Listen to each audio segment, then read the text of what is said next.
a squirrel destroy a bunch of Nazis. But the stuff Santana, Wamu, and AC/DC did was way more detestable and creepy. However, bird cars is nightmare fodder, so they're still dead. Pucci is primarily terrifying because of his stand abilities. Let's start with White Snake. Firstly, taking a page out of Dio's diary, it can create stand users using discs. That's a little less creepy than flesh buds until you realize they can steal your memories on top of that. That's crazy, because this is the first ability in the series we see that totally nullifies the power system established thus far. And it happens to everyone's favorite character. And that's not even considering its ominous design and its stomach acid melty disguising thingy. Then you have Sea Moon, which implodes things and messes up gravity, and Made in Heaven, which can create new universes. Yes, Pucci is scary because this is done under the guise of a holy man. The dark underbelly of religious institutions, where Pucci becomes the thing that he pledged against when he became a priest. Did I just compliment Pucci's character? Jeez, maybe I do like persons. What a terrifying thought. Dio is similar to Pucci in that creating stand users using arrows, and minions using his flesh buds, but there's a twist, because he has classic Bram Stoker Dracula abilities, while also being flamboyantly over the top. We all know Dio. Even when he wasn't a vampire, he was conniving, killing dogs, poisoning people, and trying to get Jonathan killed. Now, you just add zombies, laser eyes, freezing people, and Zawardo, which, if you think about it, is the perfect ability for a vampire to have. If in the frozen time there is perpetual night, Dio will have conquered the sun, albeit in a different way than Cars. It's just a little difficult to remember how terrifying the stuff Dio does really is, because all the memes and his crazed attitude when fighting Jotaro just gets in the way a little bit. Not that that's a bad thing, per se. The mystery of King Crimson makes Diablo really terrifying. Besides it breaking its own rules to kill members of the main cast, I've actually given a totally 100% accurate answer to how he did it in the skip time using facts and logic, but the boss is scary because of the power of the Mafia holders. How Pucci game never has a chance to slow down for a second, and they're always pursued by the traitors or minions. Joseph losing an arm at the end of battle tends to see Kazuma-sama! Bucciarati's gang losing several limbs in the span of 8 days. 'Tis but a scratch. I mean, even the way Diablo kills Bruno, Abacchio, and Arachi just makes it so personal.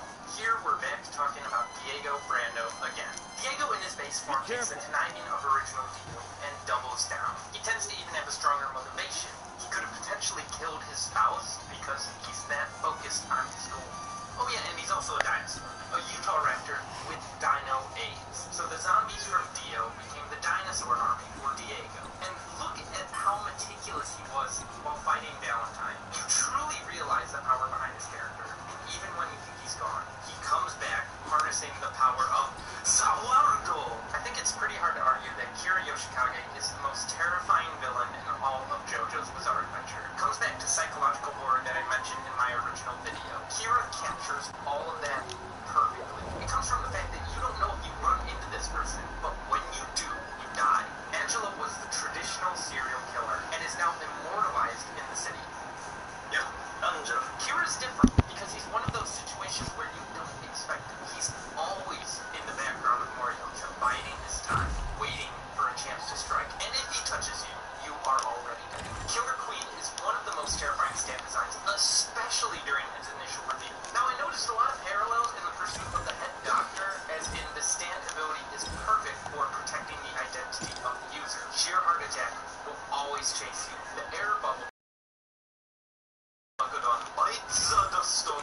gives him an arsenal to really survive, and that's what he does the entire time Diamond is unbreakable. He survives. Even when he's totally cornered, he refuses to give up for the sake of his king.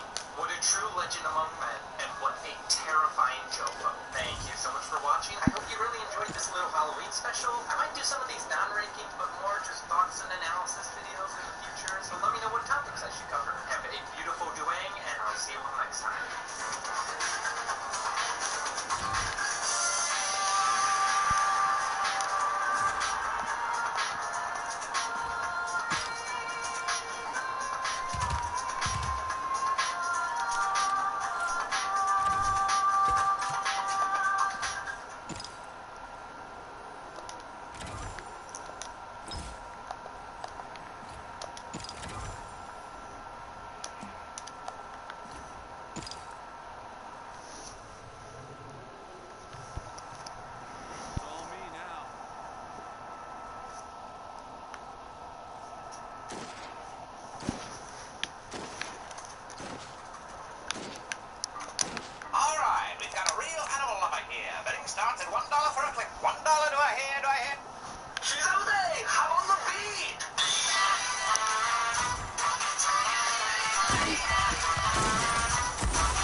taking a look at Part 4.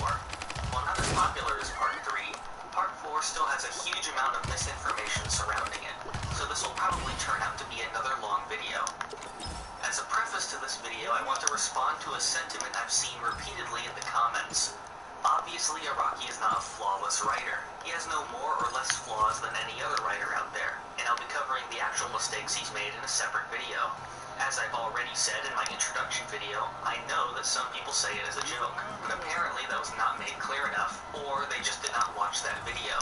But it is abundantly clear that many people do not consider it a joke, and often list out the things they actually believe Araki forgot. There are a couple thousand comments on each of the previous 3 videos doing so, and I often show those comments on screen. But for whatever reason, people will still say this. Just because you mean it as a joke does not mean that everyone else does. Now let's get along to the video. The first topic is one that I've seen a huge amount of people bring up: Josuke fixing things incorrectly. Early on, some things like the bully's face and Jotaro's hat are fixed incorrectly, but later on this is apparently forgotten, and he is shown to just fix things perfectly. This one is wrong on multiple levels. First, Josuke has always been able to fix things perfectly. People act like this was a limit on Josuke's ability at the beginning, but the very first thing he has ever shown fixing is the turtle, which was fixed perfectly. After this, the bully's face and Jotaro were fixed incorrectly, while Josuke was mad about his hair. Then he goes on to heal plenty of things perfectly, and then his furniture is still fixed incorrectly after that. He even did it against Angela when he became a rock. Josuke can be seen doing it as late as the Enigma fight when he turned Teranosuke into a book. The incorrect fixing only ever happens when Josuke deliberately does it, or is too mad to care. I have no idea how people can claim it was forgotten, when not only does it continue happening, but it is not an immediate shift from one to the other. After the death of Josuke's grandfather, Josuke is unable to bring him back to life, which is one of the rules of Josuke's stand. Jotaro says that no stand ability is able to bring a person back from the dead. Some people mention the moment from Part 3, when Jotaro used Star Platinum to help resuscitate Joseph. In the previous video, I went over Joseph's revival, and how he was able to be revived since he only spent a short time without his blood. The blood is the thing that revived him. Jotaro essentially just replicated what a defibrillator would do, albeit more precise. In comparison, Josuke's grandfather had been completely shredded on the inside by Aqua Necklace, not something that would be undone by pumping his heart again. His brain may have also been destroyed, which is something that Aqua Necklace has been shown to do. Keicho Nijimura began searching for stand users to try and find one capable of killing his father. After Josuke meets him, he says that he can instead. I have seen many people ask why Josuke didn't cure him. First of all, it is directly stated that Crazy Diamond is not capable of curing diseases. Second, the father's transformation came from him merging with Dio's cells. At this point, the current state of the father is just how he is now. He couldn't be fixed by Crazy Diamond since he really isn't broken. The characters Tamami and Hazamada both start off tall at the beginning of their fights and ended up appearing shorter later on. Some people actually ask how this would happen, despite this not being a literal change. This is just a style change similar to almost every other JoJo character, whose appearance shifts over time. In the context of these characters, however, their shrinking shows how they were humbled after being defeated. They also aren't the only characters drawn short in Part 4, since Koichi is stylized to be much shorter than his canonical height. During the fight against Red Hot Chili Pepper, Okuyasu swipes the ground with the hand. This exposes an electrical wire that allows the enemy to escape. This is seemingly inconsistent with the previous examples of his ability, which shows that erased objects will fuse back together, which Okuyasu refers to as teleportation. A lot of people say that that aspect of the hand's ability was forgotten altogether. It appears after this fight, so that is not the case. This issue would be isolated to this scene. This is a very strange moment, since Okuyasu was just using the ability moments before. It's interesting to wonder what would actually happen if the ground teleported together. Would the entire world move? When Okuyasu erases the air, it's not like only air comes back in. Other objects move over as well, like Josuke or the potted plants. The sign he erased was a singular object which came back together, but you couldn't possibly consider all of the ground as one object. When Okuyasu swipes at the ground, air would be teleported in to fill the gap as well. Rohan mentions that he gained Heaven's Door when he was shot by the arrow 3 months ago, but the spin-off manga Rohan at the Louvre shows him using it during his teen years. It is debatable whether this story is even considered canon, since while it was written by Araki, it was created with a partnership with the Louvre that is not considered part of the Thus Spoke to Shibe Rohan series. This is similar to another short story, Jolene Fly High with Gucci, which is also considered non-canon. This is possibly the most well-known Araki forgot in the video, if not ever, the man who saved Josuke. As a child, Josuke was stuck out in the snow and was saved by a delinquent with a pompadour. He was so inspired by this that he modeled his own appearance after him. There is an astronomical amount of people who think that this was meant to be a setup for a time travel plot involving Bites the Dust, where Josuke would go back in time to save himself. As is extremely common for JoJo fan theories, this has been repeated endlessly as if it were fact that this was a scrapped idea. In reality, there is no source for such an idea ever existing. In an interview in 1994, while Part 4 was still publishing, Araki said that the flashback was not meant to have relevance later. However, people still repeat it despite this interview becoming more commonly known. People also seem to have a distrust for Araki interviews, since they claim he's just covering up his mistakes. Despite this, they will of course still point to interviews where Araki mentions forgetfulness. So I will go over some of the logic people use when insisting this is a dropped plot point and why it is flawed. People say that the bleeding has a similar pattern to Josuke's bleeding from the final battle, but it doesn't. Even if it did, this point is just confusing. People say that Araki forgets, but then simultaneously think that he would remember to include the small detail of the same blood pattern. If the blood was intentionally similar that late into the part, why would the time travel still not happen at that point? By this time in the arc, Bites the Dust's power had already been established and wouldn't be capable of sending anyone back that far. And why would he include it at that point when that interview had already taken place?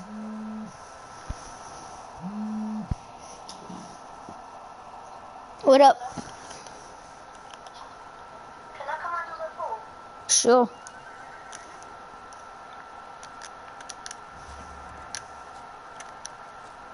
That's Yeah. Yeah, Adam?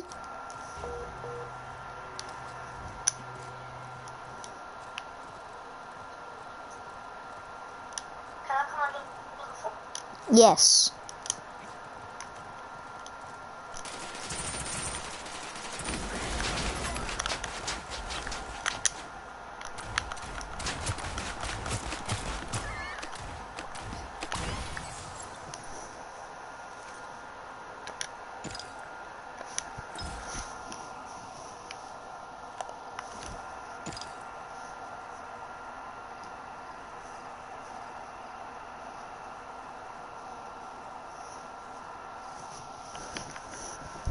The bleeding was just to show that the character was a delinquent, but had a heart of gold despite that, something which became an important part of Josuke's character.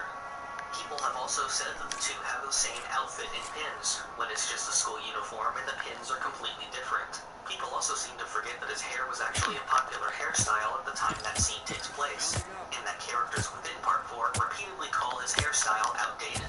People just can't seem to accept that the man was just a good Samaritan to help build Josuke's character motivation, and think that it must have been tied to some kind of huge plot revelation. Back in Part 3, Holly became sick since she was unable to control her stand. In the flashback in Part 4, we can see that Josuke was also sick at the same time. Despite this, Josuke was later able to completely control his stand. People seem to think that since Holly's stand went away after Dio's defeat, Josuke's would have too. I think the first problem with this is that people think Holly's stand just went away. It's not like Holly was sick just from being a stand user, as we saw her acting perfectly normal in the opening scenes, despite at that point being able to see stands. She became sick when the stand started to fully manifest, which she was unable to handle. After Dio was defeated and the distress signal from Jonathan's body was gone, her stand would return to a dormant state. This is similar to Giorno in Part 5, who would have gone through a similar thing. Gold Experience was still in Giorno as a subconscious ability, but did not fully appear until his teenage years. This would be the same for Josuke, who would also gain the resolve needed to have a stand after being inspired by the man who saved him. Throughout Part 4, a myriad of minor characters are introduced, but many people use this as a slight against Part 4, asking why these characters aren't constantly coming back. The amount of side characters introduced is fitting for the small-town setting, and works within the slice-of-life structure of Part 4. When the characters do come back, it's a treat. but I don't see why people expect them to be making constant reappearances, or for every character to be directly relevant to the overarching plot. This includes Shizuka, who people seem to expect would return in later parts, even though her appearing in either of them would make little sense.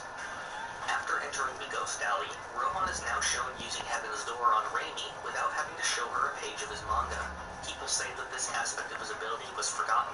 However, Rohan has a line directly stating that his stand ability has matured, and that he is now able to draw in the air to achieve the same effect. In this same scene, people point to the line Rohan says about Josuke.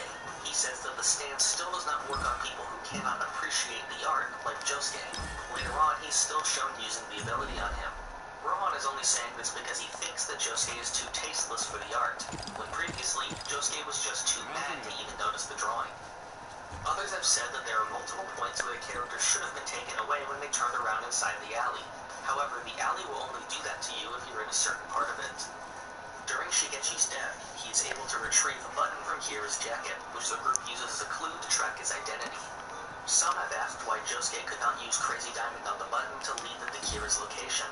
Crazy Diamond can repair objects, but only if they have cohesive parts. The button itself is not really considered part of the jacket. If he had the thread, he would be able to fix it back, but the thread was still left on Kira's jacket.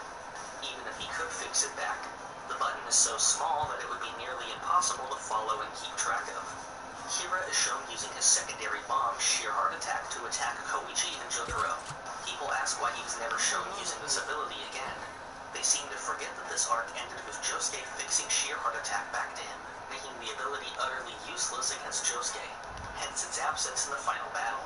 It is even directly stated in the Bites the Dust arc that Sheer Heart Attack would be ineffective on Josuke. When Kira escapes, Josuke fixes back Kira's severed hand to follow him. People have asked why Josuke fixed the hand back to Kira instead of holding onto the hand and fixing Kira back to him, which he was shown doing previously with Okuyasu. Josuke had no opportunity to grab onto the hand. Sheer Heart Attack was coming towards him, and the only option was to fix it back. As seen earlier, Sheer Heart Attack is bound to Kira's hand, and any stand ability affecting it will affect the hand as well. This was the entire reason behind Kira severing his hand in the first place, to prevent himself from being trapped again. Once Josuke fixed Sheer Heart Attack, it fixed the hand as well, sending it flying back to Kira. An extremely common question that people ask is why Joseph did not use Hermit Purple to find Kira. Most people use the fact that he came to Morio to find Akira Atoichi as evidence that he would still be able to find Kira the same way. However, at the beginning of that arc, Jotaro explains that Hermit Purple could travel through the power lines, which would be the way for him to find Red Hot Chili Pepper. If Spirit Photography was capable of finding Akira, coming to Morio would be completely unnecessary, since Spirit Photography can take a picture from anywhere in the world. The fact is that Spirit Photography is simply not very accurate. In Part 3, the connection with Jonathan's body caused all of Joseph's pictures to be of Dio. At the beginning of Part 4, Joseph attempted to take a picture of Josuke, but got one of Angelo instead. The amount of other stand users in Morio would interfere with any attempt to get a picture of Kira, especially with Kira remaining extremely low profile while he was disguised. Others mentioned the time that Joseph used his stand to locate the barrel of coal tar during the Empress fight. This kind of thing would only really work if Joseph knew what he was looking for, and nobody had any idea what Kira's new identity looked like. While investigating Kira's house, the group find his fingernail collection. Many people ask why Josuke couldn't fix them to have them lead them to Kira. Dead material is no longer considered a part of a living person, as seen when Josuke's blood had dried, which allowed him to fix it.